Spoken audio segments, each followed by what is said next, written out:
What did you both see or not see in the ecosystem that made you build Billian Divas? This happened over a nice, quiet evening Huh. where I was sitting with my mentor. We were thinking about something that I had done way back in 2016. And I saw that there were a lot of women who wanted support. We were discussing this. We didn't want it to be titled as Nari Shakti or Stree Shakti or something. If I have to ask both of you, what have been some of your early invisible wins? Moments where no one clapped for you, but you knew they were big for your growth. Getting my first skates out of my own hard-earned money. Even if I was working, the whole entire money, इतना भी नहीं था कि मैं खुद पे खर्च कर सकूं. So I used to give it to my mom only. My first mobile was of 7,000 I guess. वो Nokia का. मेरी नज़र में बेस्ट CFOs तो मम्मा ही है. कहाँ से वो दाल चावल सब. हमारे एक्सपीरियंस से अगर हमको वो कोई भी रोल दे दो हमको, we are good in everything. A very small example. कल का कुछ बच जाता है, बच्चे नहीं खाएंगे because it's the same thing. But mom has that superpower कि वो कुछ तो और बना देंगे and then everything is finished. But I want to say that कुछ भी हमें दे दो, we will turn it into best of. It's rare to find partners who choose values over visibility, service over success. Bhavesh and Minal Kothari have built their journey on exactly that. And today they open up about what it means to lead, mentor, and grow together. Look for the silver lining whenever a cloud appears. Minilji, Bhaveshji, thank you for coming on the show. Thank you. So, absolute pleasure to have both of you. Let me begin by asking this very important question, which is, you've both had very distinct parallel journeys. What was your first exposure to entrepreneurship? And I'm not, by that I don't mean just the act of building. That one moment where you felt, both of you felt that you could shape the system. Santosh, thank you so much. I don't know what is a correct definition of entrepreneurship per se, right? But I think we all are entrepreneurs from the birth itself. Why I say that? For example, during my early school days, I used to sell imported pencils and rubbers to my schoolmates, unknowingly that I am actually doing a business, because by God's grace, I have I have 5 mamas in UK, and they used to bring amazing gifts for me. And I used to always think, what do I do with this excess, products that I would have, which can be rubbers, pencils, and all that. So I used to flaunt that, in my school, and then my friends used to ask, can I also get that, right? Fast forward, I think when I was a kid, I used to actually go out and do stuff which you could get me some money. Now, having said that, that was not the intention.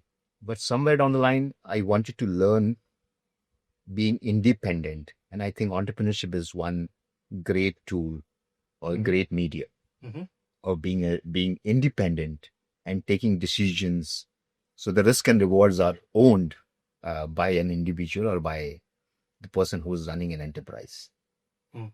And from there, I think I have never looked back.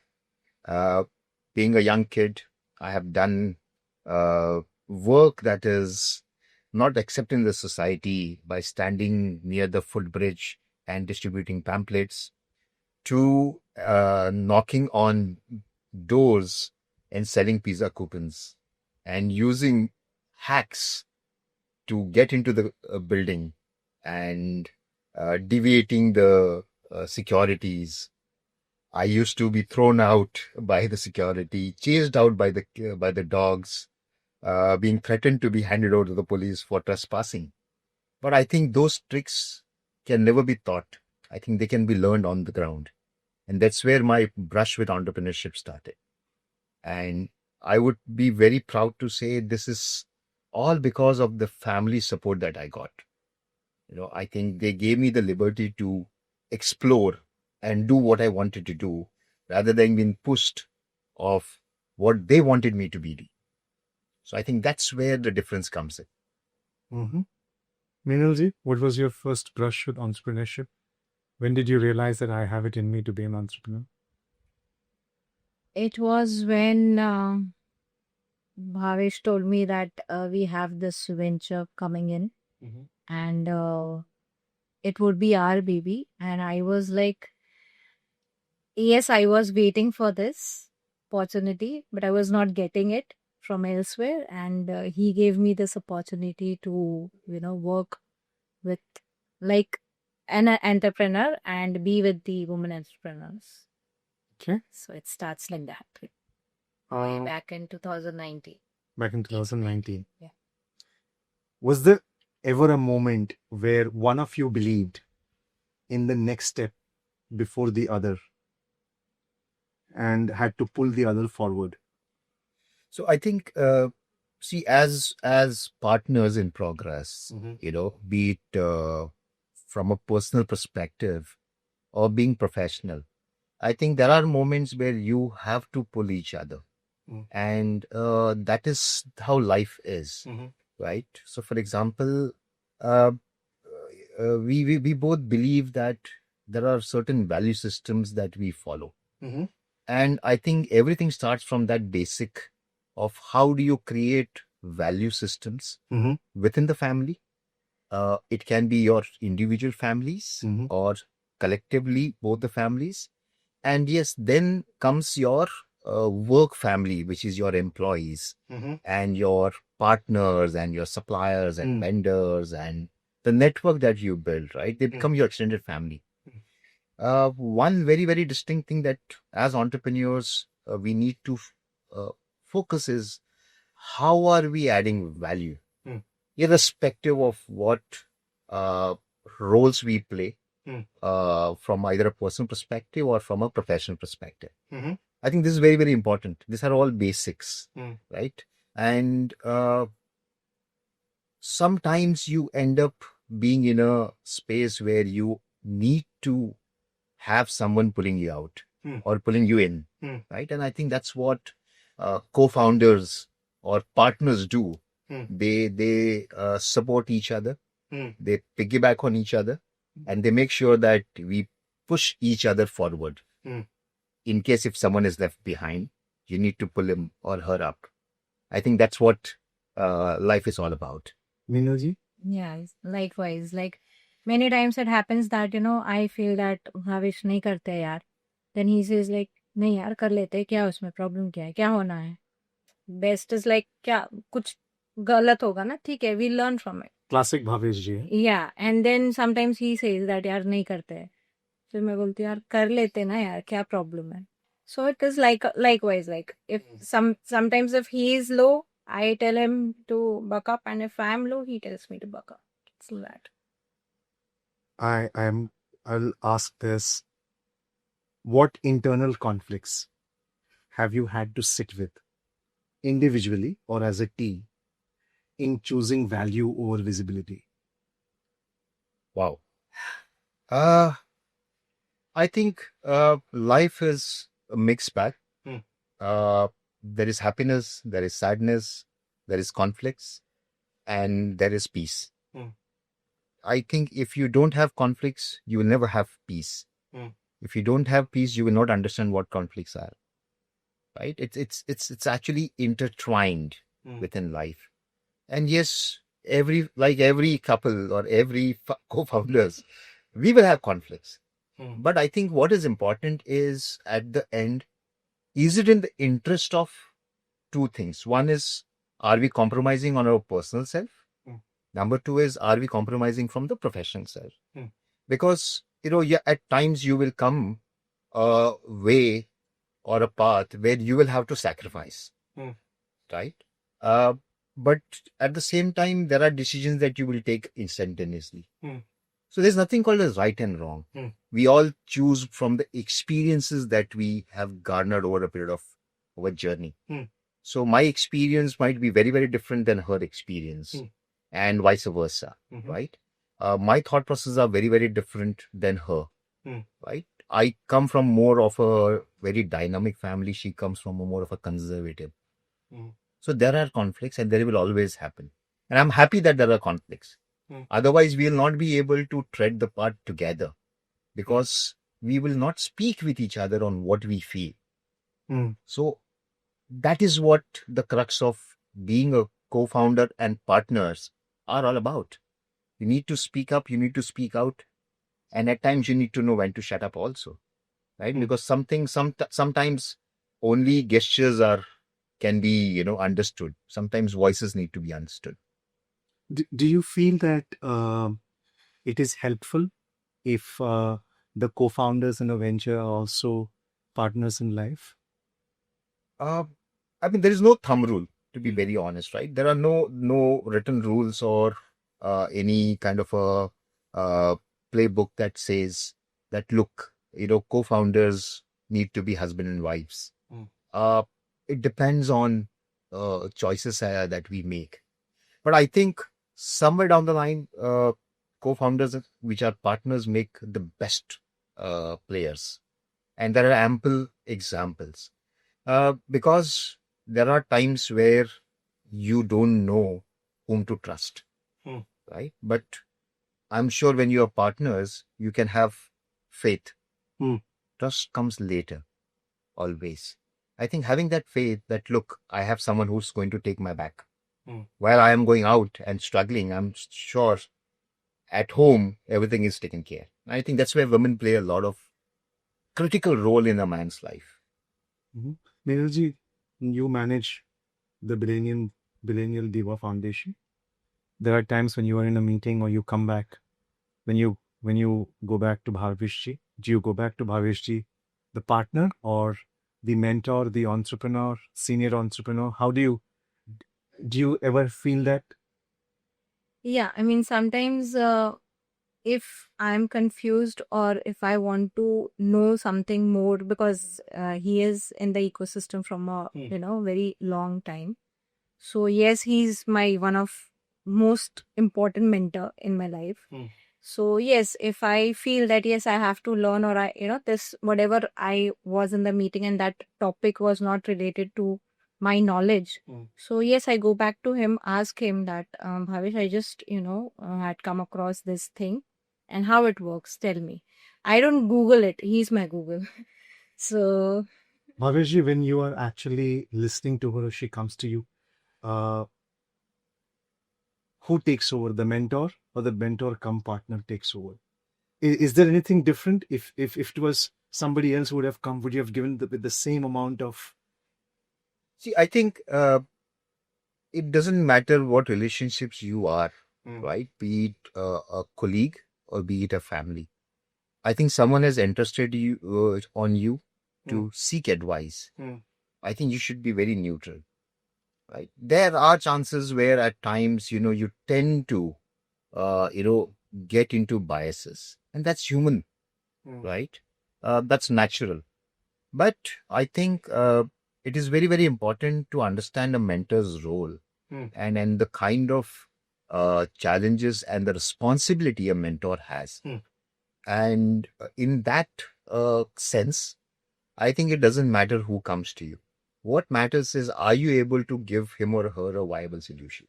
And in this case, I think I have been more of a pusher to her rather than she being, because I believe very, very strongly that the kind of potential that she has, she's not been able to yet tapped, right? It needs to be unleashed.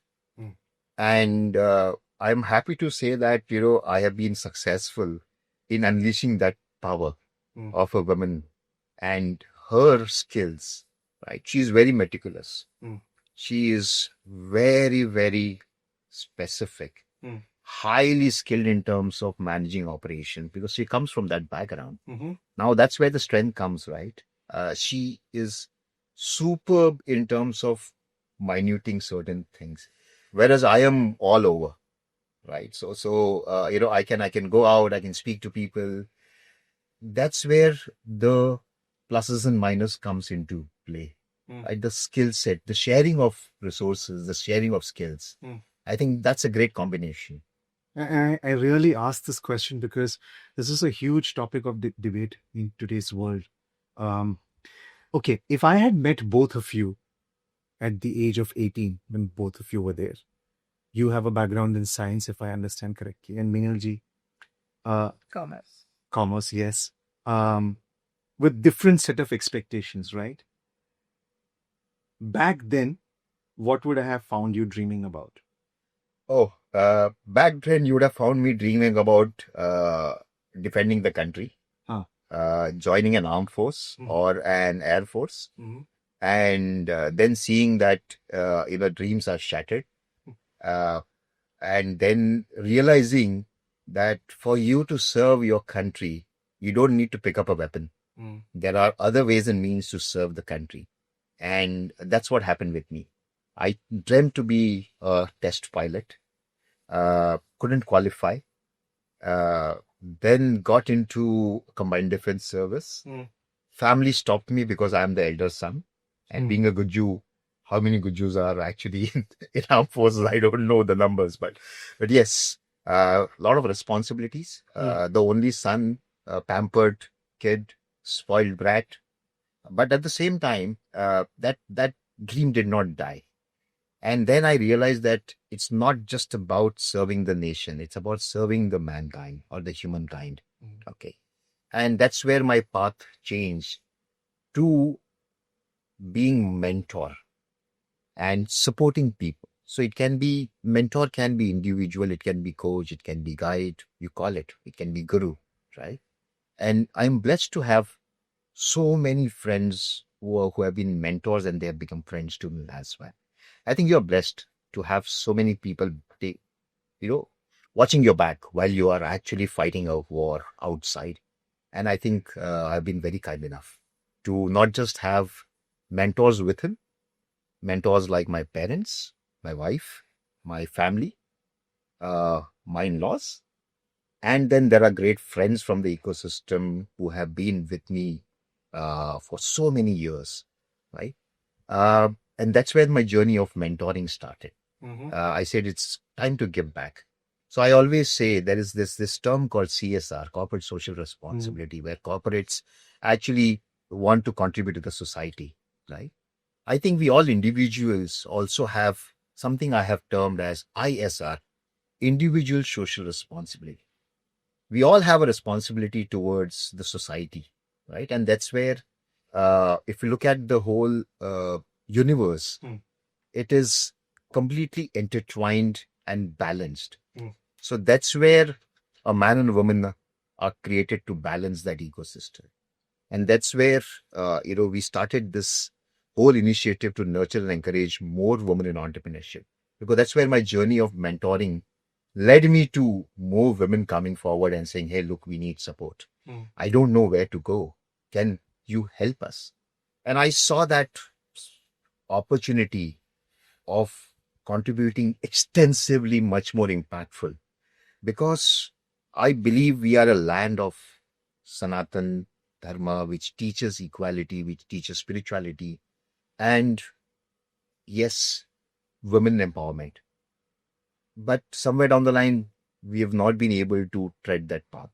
And I think this is the time, this is the golden time where we see a change that is happening, a positive change that is creating a larger impact, where women are coming forward. And that's how the society will get balanced. Minalji, what for you? What would have found you at the age of 18? What were your... My dream was to become a lecturer or a lawyer. My mom, she's a pakka from a village, a small village in Gujarat. So she was not, at that time she was a SSC passed out. Okay. And my dadi, she used to not encourage so much, like for girls, education and all that stuff. So my mom had really fought, that no, it's okay if she's a bold child, but she also has the right to, get educated in a good school. I I was forced to get admission in a Gujarati school in Pune, and my mom, she literally fought with her in-laws, that is my dada dadi, and she she removed me from that school, and then I got an admission in a St. Francis school, in a English medium school. So from there, I know that, back of my mind, that yes, my mom has done this for me. So I didn't want her to, let her down. So this is the reason that I wanted to be a lecturer or at least a lawyer. But destiny was something else. And yes, in a woman entrepreneur, I can still, be a lecturer, and I can opt for a lawyer. You work with lawyers too. Yeah. But this, as Bhavesh rightly said, the mentors come from your own family first, like her mom. I think we, our first teachers, our Yes. first school is our home. Always. The Yeah. values we take in, right? If I have to ask both of you, what have been some of your early invisible wins, moments where no one clapped for you, but you knew they were big for your growth? Oh, uh, passing my ninth standard. Okay. And then getting my first skates out of my own hard-earned money. Coming out of challenges from the surrounding that I was brought up, to even coming out of my personal barriers.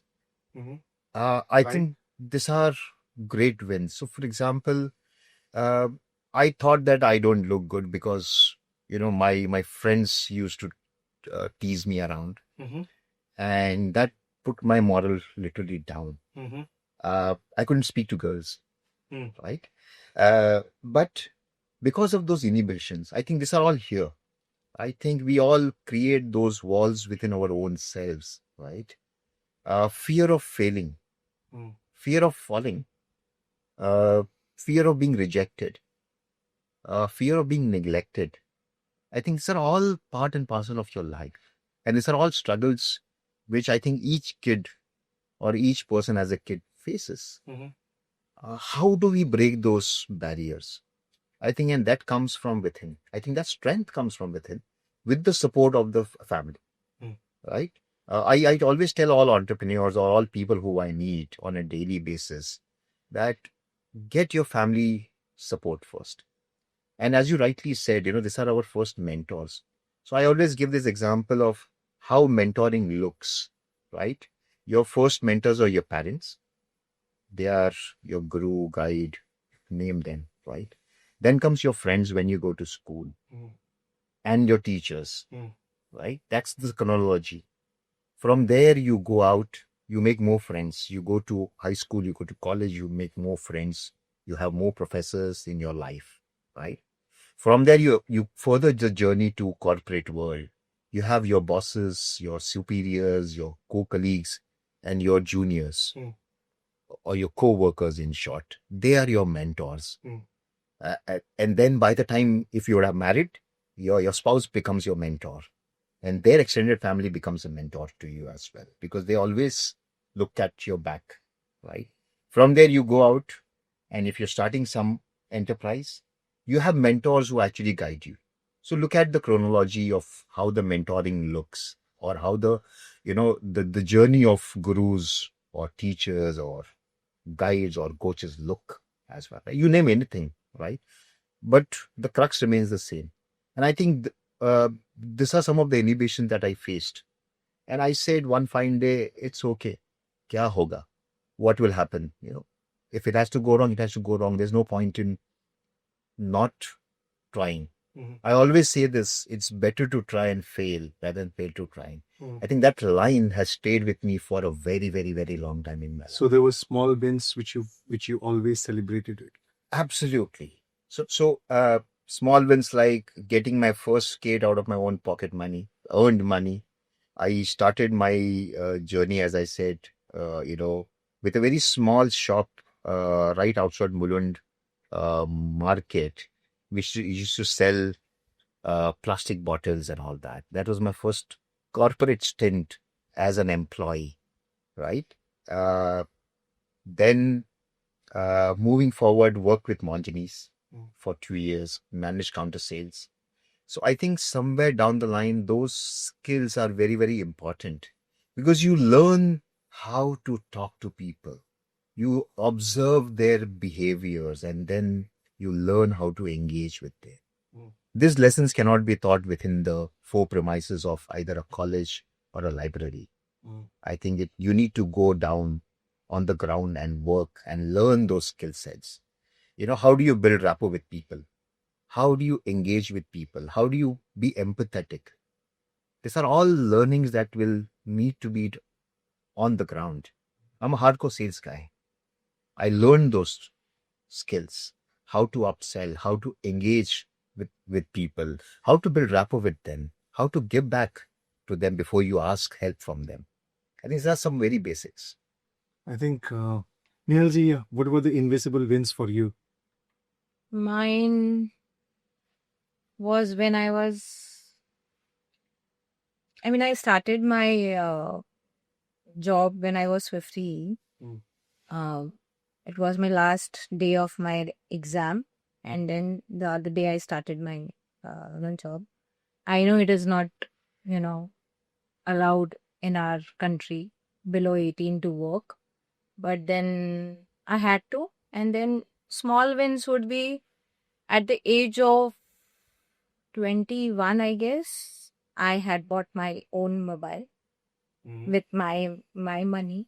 I mean, because even if I was working, the whole entire money, इतना भी नहीं था कि मैं खुद पे खर्च कर सकूं. So I used to give it to my mom only, that whatever, we had some family issues.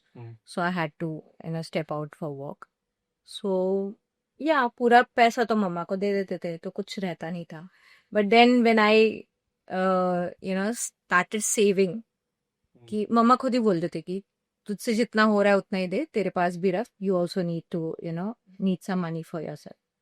So at that time, थोड़ा सा savings कर करके, I had taken my first mobile was of 7,000, I guess. वो Nokia का. That I had taken of my own. That is the smallest and the first win. And then, yes, then the journey started. Then all the mobiles what I have bought it's of mine. There are many invisible wins for you even while managing Billennium Divas. Yeah, obviously. I mean, even Chotu Sabi, like this morning only, I received a call saying that, ma'am, I would like to, attend, we are coming up with an event. So I want to attend that event, but you know what? I cannot, what do you say? I cannot convince my, partner to come to that event. So I told her that do one thing, you come along with him. I'll give you a complimentary pass for him to attend the event. And you both of you attend the event and let us know how you feel. And she was so convinced. She was like, Sachi ma'am, aap unko bhi allow karoge? Like, yeah, it is neutral. Anyone and everyone can attend the event. But yes, the highlights would be women entrepreneurs, of course. And she's a small trainer. छोटू सा उनका खुद का मतलब घर पे है. So she was like, can I also like get him? Yes, I said you can. And she was so happy ki she can convince her husband to, get along in the event where he was not allowing her to. And this might sound like nothing to some folks, but this is a big Actually, it is a big win for us as women because still it is really very sad that हम पुरुष प्रधान देश में जी रहे. Women entrepreneurs, that's why we have to push, literally we are doing this from last 9 years. And we are literally, and we can see that कि हमारा देश अभी भी पुरुष प्रधान देश ही है. Women entrepreneurs को इसीलिए इतने पुश की जरूरत पड़ती है. And we are not asking for, that above or below. We need equal, respect and equality, at least. We are not saying that we are superior from men, or we are not expecting that, okay, we want to be their slaves. No, we want the equal, what do you say, the respect, what you are getting from us. Bhavesh, a question for you, and I will dig deeper into this, but as a mentor, and now um, you work with entrepreneurs, right? Um, do you feel we still have to do? I'm always optimistic and hopeful. I feel we are getting there. But do you feel there's a lot needed when it comes to women entrepreneurs, even in the ecosystem itself, and they are not getting the right kind of support or the right kind of investment to kickstart their venture? And there is always that bias that, like one of my very dear friends, she lives in Houston, Texas, and I was chatting up with her the other day. She said that I just have this feeling that I may not get that position I'm looking for within the company, although I've spent a decade there, purely because she's a new parent, just became a parent. And she said that somewhere that will play in the mind. So I think so it's a very, very critical question that needs to be addressed. See, as a nation, I don't know whether what are we doing from a women entrepreneurs perspective. I think we are doing enough, right? But this is not just about the nation; it is about the people as well. Yeah. I think governments will play their role. What are we doing? Right? That's a more pertinent question that needs to be asked. Number two, we still have those challenges, and that will remain. Pick up any nation, pick up any country, right? There are problems, there are challenges. There are countries where women are not even allowed to speak. At least we have freedom here. There's freedom of expression, freedom of speech. What have we done with that? We have actually abused and misused those freedoms that have been given to us, right? Point number three, I think there is enough that is happening, and there is enough that can be still done, right?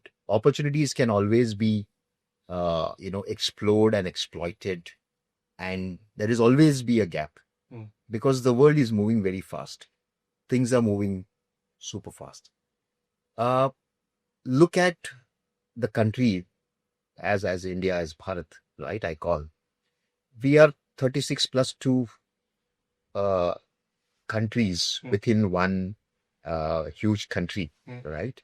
With every 200 kilometer that you travel from east to west or north to south or vice versa, the habit changes, the language changes, the culture changes, the people behaviors changes, right? So you cannot have one solution for that. Right? And being the largest democracy, I think there's another bigger challenge and opportunity. My observation over the last 15 odd years as an entrepreneur, as a mentor, traveled across the length and breadth of the country, right? I think there is immense potential that we still yet are not able to tap. It's a hidden reservoir. It's a gold mine that is still yet to be mined, and there's so much of potential. So if you look at, I was recently at this startup Mahakumbh, where we saw this amazing Himachal and the northeastern pavilion that was set up. 90% of them are women. Yes. And in fact, Bhavesh, we are traveling to Shillong. Wonderful. To cover the incubation centers and startup ecosystem. So completely driven by women. Absolutely. Look at the heritage, the culture that we have. We had some of the best institutions by the name of Nalandas of the world, right? Where you are taught skills, right? How do you identify your inner potential is by identifying your skill sets. True. Right? 40% representation at Startup Mahakumbh. Phenomenal. 40% women entrepreneurs representation. I think it's amazing. And this is just the start. Way back while I was mentoring startups, the number were very minuscule, but today it is becoming a revolution. A lot of people ask me, why women entrepreneurship? Why are you differentiating between a man and a woman? An entrepreneur is an entrepreneur. I said, agreed. We are not differentiating between a man as an entrepreneur and a woman as an entrepreneur. What we are trying to do is to bring those hidden gems out and saying that, look, the world needs you. Irrespective whether you like it or not, you got to take charge, right? And that's why we never speak about women empowerment. We talk about women power. We want to unleash that hidden power that women possess, as homemakers, as entrepreneurs, as daughters, as mothers, as wives, as sisters, and as life partners. I think it's time that we don't need, as men, we don't need to tell them. I think they need to explore their potential.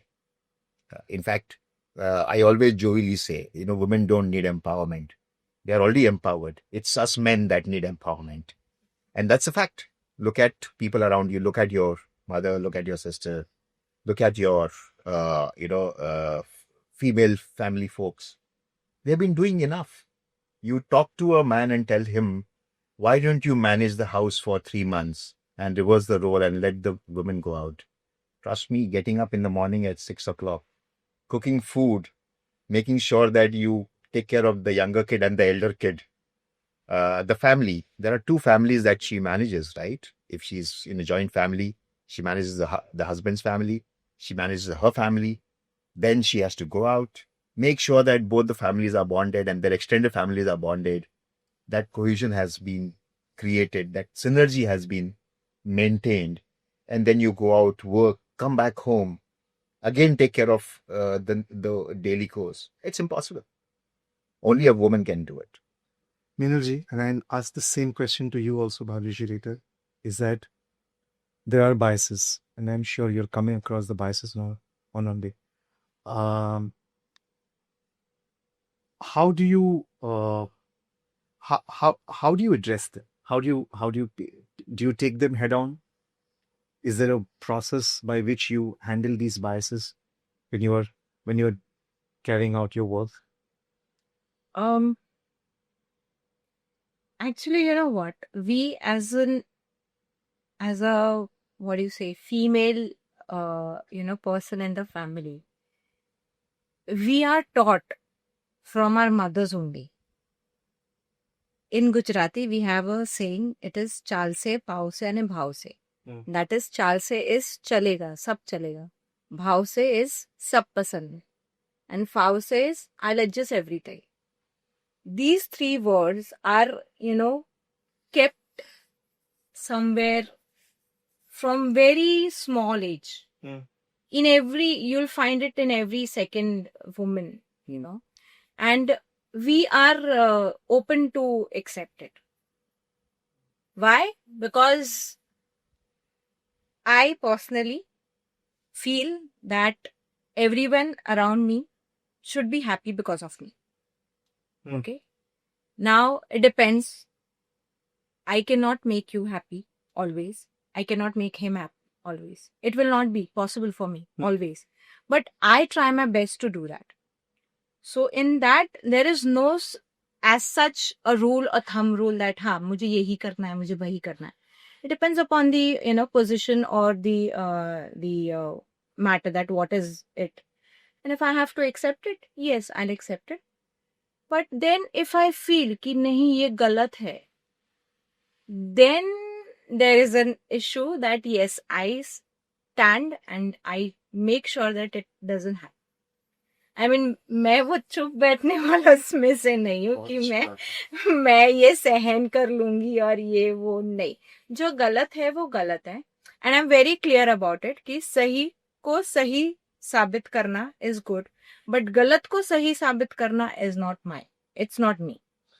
Bhavesh, you mentioned about women power and men needs empowerment. And I know that there are clear biases even now in the corporate world. Forget everywhere around. As men, how do you think we can be the uh, best ally for women?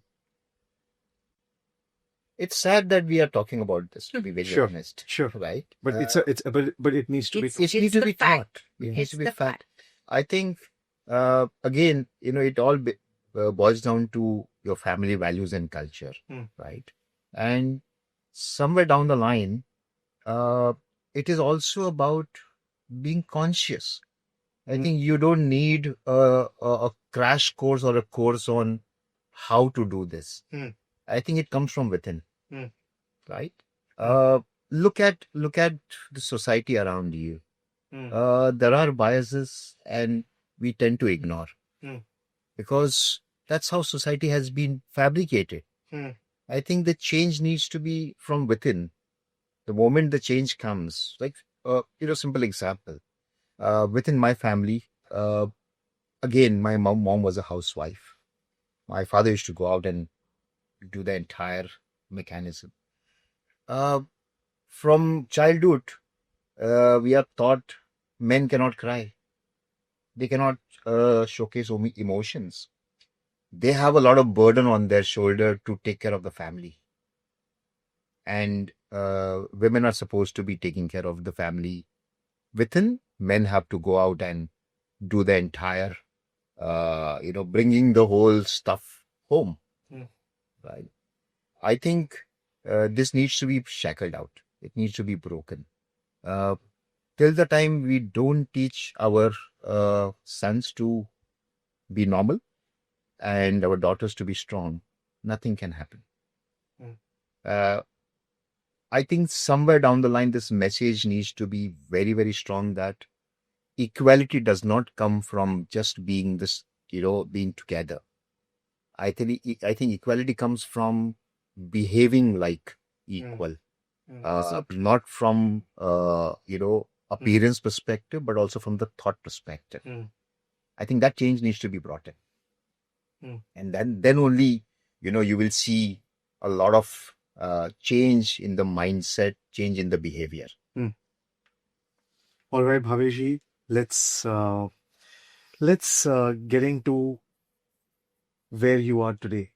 Your journey from a corporate world and moving into government, and I think that phenomenon has started off late. I have seen a lot of exodus happening from government to the private sectors. Yours is exactly the opposite. There was a time when it was a very cushy job, and then people realized there were a lot of inefficiencies. So, talk to me a little bit about your earlier career, and then you're transitioning to where you are today. Oh, it's a very long journey, honestly, and it's a very exciting one. I was a notorious kid anyways, right? A very pampered kid. So jo mere man mein aayega, I will do it, right? One good thing that happened was I started my career coming from a chemistry background to event management to international business. I think none of them holds water where I am today. But I think, again, it's a societal pressure, right? You need to be formally educated. You need to have a degree. Then only you will get a good groom, or you will be getting a good job. You will make money, right? I think things have changed. Times have changed. But one thing has remained common. Responsibilities needs to be shouldered, right? So right from my early days of being a corporate professional, rubbing shoulders with the CXOs of the world, I think that has been a great blessing. I never wanted to, or maybe, what you call is the nature didn't want me to work in a large corporate in a very small role. I think that was the blessing in disguise. I worked with a lot of first-time founders, along with them building enterprises. Uh, and that is where this jazba of entrepreneurship came in. That is where this thought of mentoring actually got seeded. And why not? We are a nation with great mentors, right from Lord Sri Krishna, who mentored Arjuna, and that's where we have Bhagavad Gita coming in, to Chanakya, who's mentored the great king. Hmm. I think we are forgetting those, great heritage and story and the culture that we have. And that is what I learned in my entire journey from corporate to becoming an entrepreneur. We are Gujju, so we are born business entrepreneurs, right? That's in our blood. But at the same time, it's juggling between family responsibilities and trying to make a name for yourself in the society, or trying to get a place in the society and making sure you are actually seen. I think there's a lot has happened, but very fortunate that I could do what I wanted to do, and here I am, managing enterprise, loving it, enjoying every day, meeting new people, meeting new entrepreneurs, giving them solutions that can help them in that. I think somewhere down the line, again, that value system of, am I adding value? Am I giving that right guidance? I think that ownership lies on us. And that's been one of the learnings, that you own what you do, and make sure that if you're not able to at least, help someone, don't at least misguide someone. I think that thought, that self-conscious, talk that I have with me every day makes me a better person. How did this whole transition happen from entrepreneurship to working for the state government? How did they pull you from there? I think your work speaks. If you are genuinely interested in doing that change, it will be actually visible in your actions. And I think, as I said, I'm very blessed to do what I love. And opportunities come in. It's how you pick them up.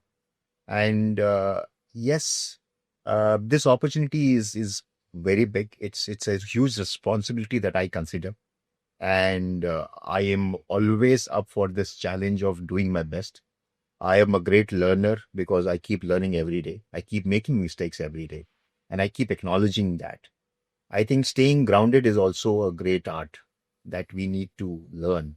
At the same time, this whole journey gives me one thing, that is the content of adding value. I keep saying this word because that's what it matters at the end. So you are the first CEO of the iSpark Foundation. So could you tell a little bit about iSpark? It's a part of the Maharashtra State Skill University. What is the vision behind it? So I think government of Maharashtra set up this university focused on skill. So it is known as the Ratan Tata Maharashtra State Skills University. The whole perspective is to see how we could bring more skilled workforce and bridge that gap between the industry and the academia.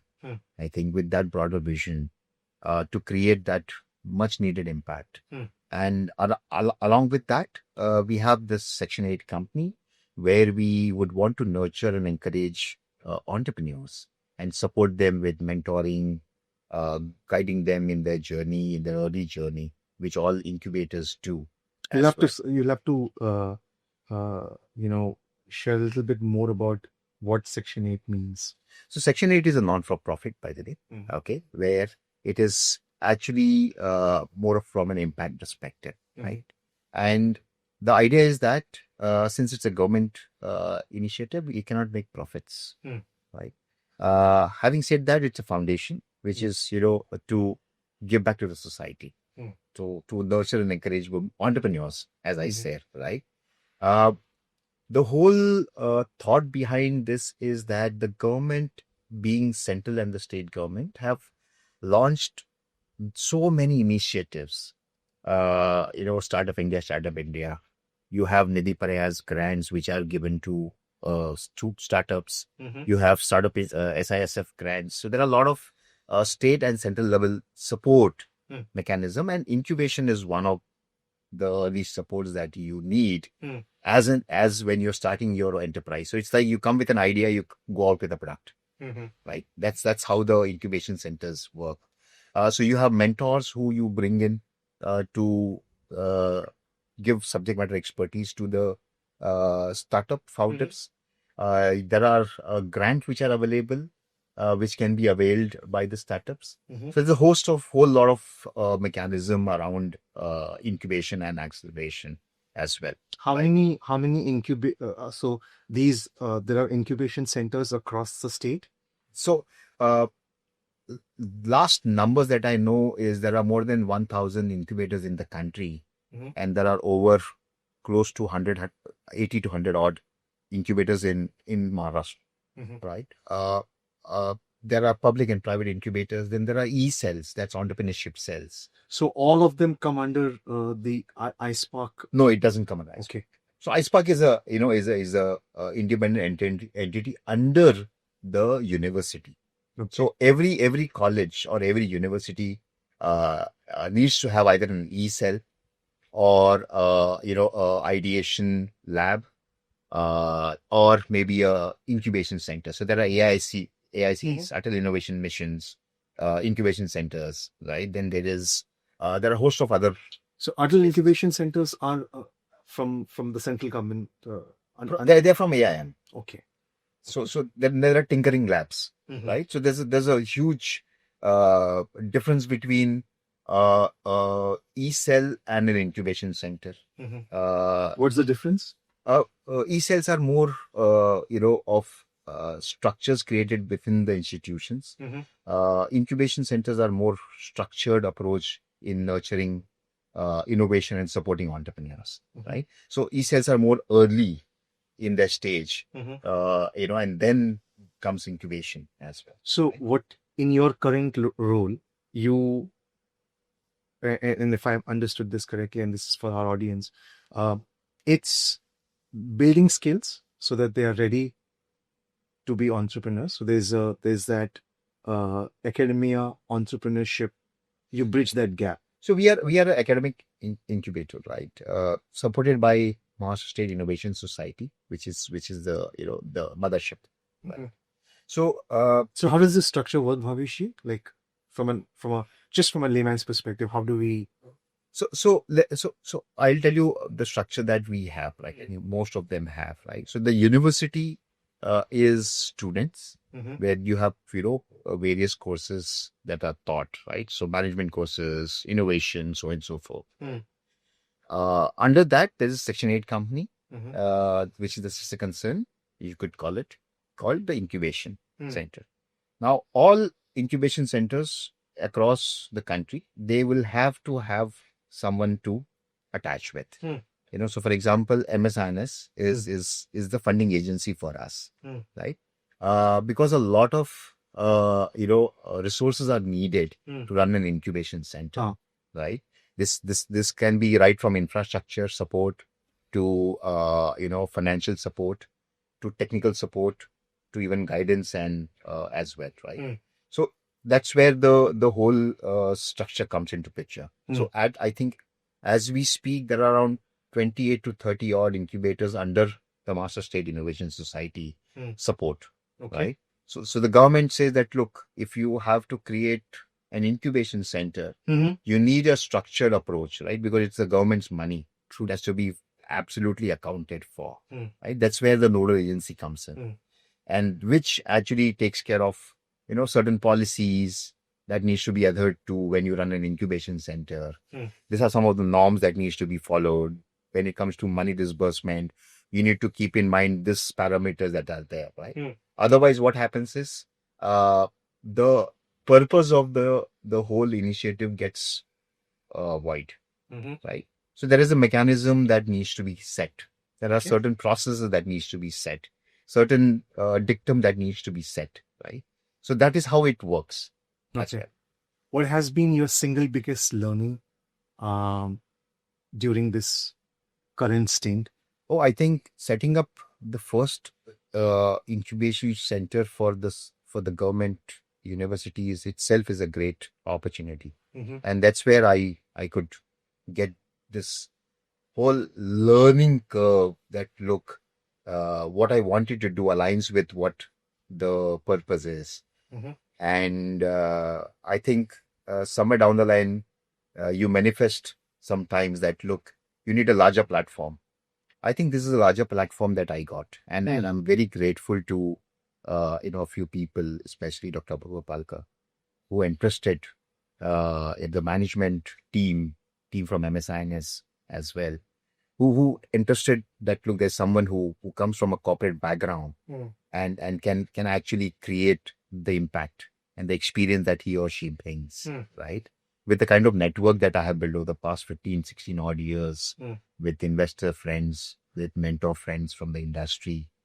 I think this whole thing, comes along with me as one package, right?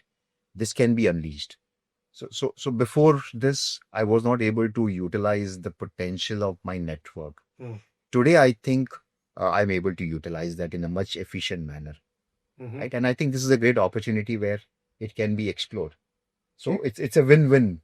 I think it's more of a win for me than for them, because the learnings are immense. The support is superb, and I think the government is doing fantastic.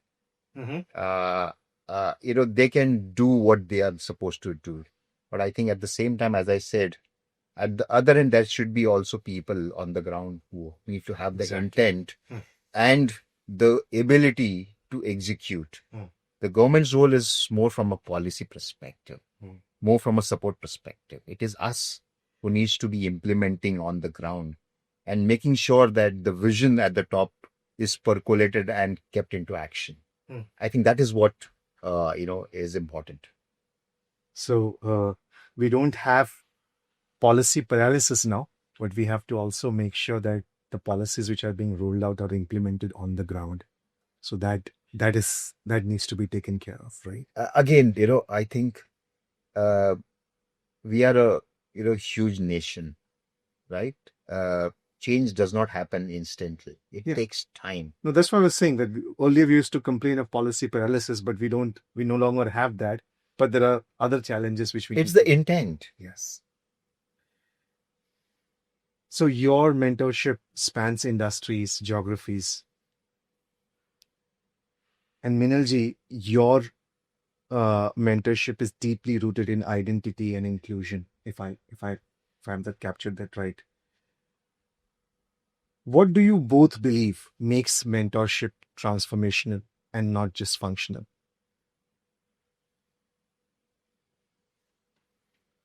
It's all about self-belief. Okay. हम तो push करेंगे. We'll do our best.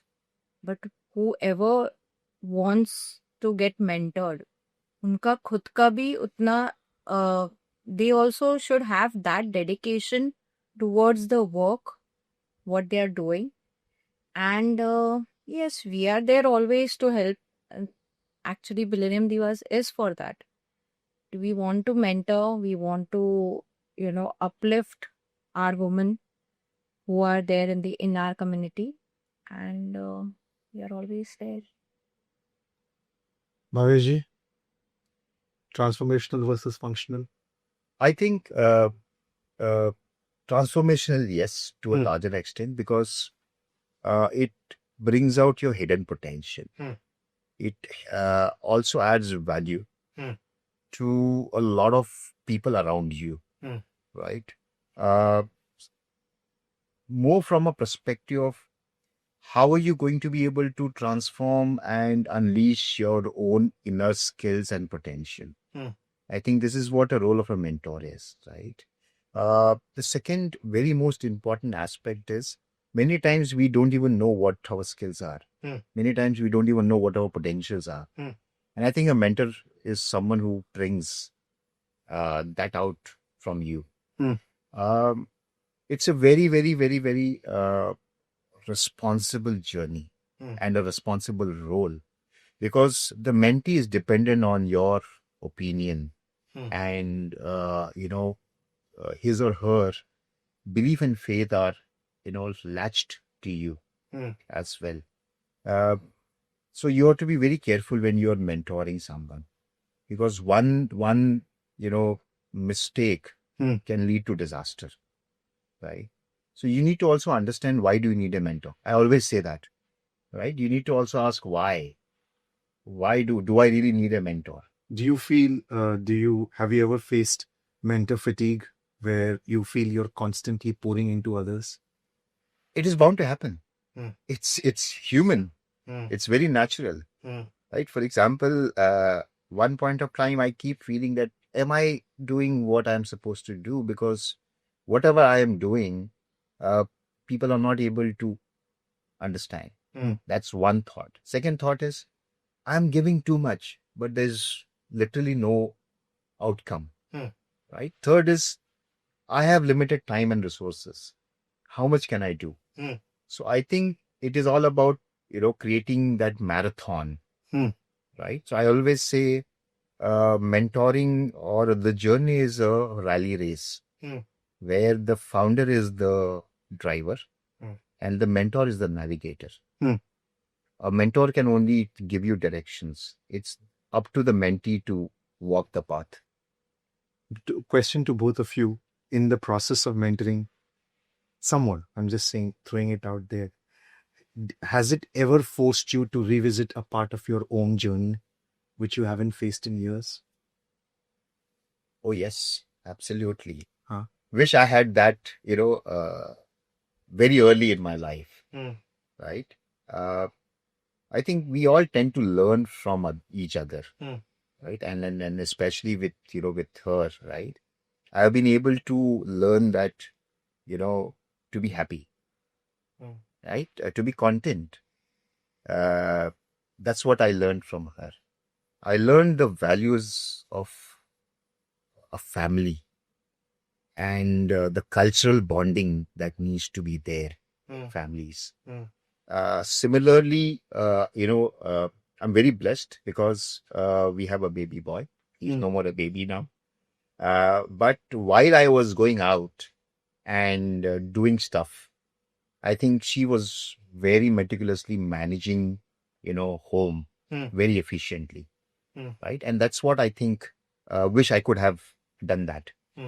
I actually took for granted that it's okay, she is there, right? And this is what is all human about, right? At times you tend to overlook certain things in the race of trying to achieve something. And that's bound to happen. I think acknowledging the fact that you failed is far better than not understanding where you faltered. When we talk about mentoring, if I were to ask you, market trends, founder mindsets, how do you, and I think to stay relevant, you have to balance both. Oh, yeah. Trust me, mentoring is considered as freebie. I think nothing comes free in this world. Absolutely. Right? Except your parents' love, which is selfless. They will always look up for your goodness or your betterment. Rest, everything has a price. Right? So that has been the initial market trends way back in 2011-12 when I started talking about mentoring. One thing that was very, very clear, that no one is going to pay for mentoring. It's free. This is muft ka gyan that senior industry experts are supposed to pass it on and as an onus to the next person. I think that shackle has been broken somewhere down the line. And I'm very happy that people have realized that the value of mentoring, and it has to be reciprocal. I mean, you can't keep giving someone without expecting something out of return. You're all human beings. There should be some selfish interest. Even being selfless, there has to be something that needs to come back to you, right? So that is one of the things that I have observed over so many years. And I'm no greater mentor, to be very honest, right? I do things because I like it. I'm very passionate about what I do, and I ensure that I don't at least lie to myself, right? So I think that is very, very important in mentoring. that you need to be conscious and cautious because the other person on the other end is actually expecting to give you a solution. And mentors are no, magicians. They are as human as you are. So don't take it everything what he or she says. I think you need to also take something from the experience that he or she as a mentor brings and use your mindset and your experience and your expertise. It's like an amalgamation, right? It cannot be one size fit all, right? Your experience versus my experience are very, very different because we are brought up in different societies, different cultures, different friend circles, different family values, right? So I will only give advice from the experience that I have encountered with the best of my ability as a person, with the best of the knowledge that I would have. Is that right or wrong? Is the question that can be taken for other time. The mentee at the same time needs to pick and choose what he or she wants out of the advice that has been given and use his or her own experience and intelligence to see whether this works or not. I'm talking about ISR, mentoring, so a direct derivative, if I may. Do you believe ISR is about mindset, behavior, or systems? And can it be taught or only modeled? Let me take the second one. Hmm. It cannot be taught. It is a model within itself, within the society fabric, right? As I said, helping someone cross the road. It's an individual social responsibility in itself. It comes from the cultural values or the value system that you are taught to help others, right? Help your elders, respect your elders, help whoever, whether irrespective of whether he or whether that person is a female or a male, or what caste, creed, value system, color that they come from. I think it's a model in itself. It cannot be taught. I don't know whether the schools still have this subject called civic sense or civic as History and civics, yeah. civics, right? That is where we were taught you should not spit on the road, you should not litter. I think these are more cultural values. These are more value systems. You can only give them an understanding. The doing will always happen from within. It's our own individual, whether we believe that we need to litter the city and the country or we should keep it clean, right? Irrespective, the governments might put, signages, do not spit here, and you will find people spitting there, right? So it's all about mindset. Correct. Right. Coming to your first question, I think it should be a modeled around certain, teachings, right? Which is from one is that do you want to contribute in the first place? It's more personal. It's more personal. I would want to contribute. Do I expect others to do the same thing? I don't think so. Right? Do you expect everyone to be a mentor? I don't think so. That's could be going to be a right thought process. I have seen people who give selflessly. Okay. And then I have seen people who are purely commercial in nature. Both are right. It doesn't matter. If it's business, it has to make money. Simple. Right. So it's more of a individual thought process, whether I want to give back. A classic example is you can't have everyone going for, on the war front, picking up, becoming a soldier, right? It is the love for the mother country or the country that drags someone to join an armed force. It's a choice that you make. Similarly with mentoring, it's a choice. But yes, if more people come in, more the hands on the deck, the faster the journey, right? So that's all about it. Wonderful. We come to women entrepreneurship because I know that both of you have different roles but a shared mission. Minalji, I'm going to begin with you. Billennium Divas, if I pronounced it correctly. I'm sure it started from a place of quiet urgency, What did you both see or not see in the ecosystem that made you build Billian Divas?